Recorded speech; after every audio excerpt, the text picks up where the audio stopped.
అది మందు తాగే వాళ్ళకి, సిగరెట్ తాగే వాళ్ళకి వాళ్ళకి కదా వస్తుంది, మాకెందుకు వస్తుంది అనుకుంటారు. కానీ చాలామంది అరే ఆ 2 అలవాట్లు నాకు లేవండి, ఒకవేళ ఉన్నా చాలా లిటిల్, చాలా చాలా లైట్, అయినా కానీ ఈ ఫ్యాటీ లివర్ గొడవేంటి చచ్చిపోయేలా ఉన్నాం అంటారు కదా.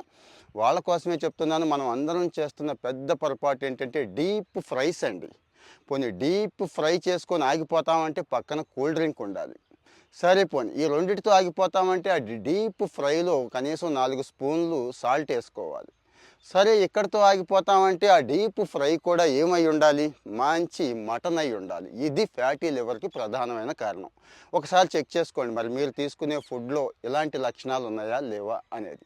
ఇవే కాదండి, ఇంకా పాస్తాలు, కార్బోహైడ్రేట్స్ ఉన్నాయి కదా! బ్రెడ్‌లు ఇలాంటివి అంటే అన్‌హెల్తీ ఈ కార్బోహైడ్రేట్స్ అంటాం కదా! అవి తీసుకున్నా గానీ ఫ్యాటీ లివర్‌కి ప్రధానమైన కారణం అవుతోంది. ఇక మందు, సిగరెట్ గురించి ముందే చెప్పేసాను కదా!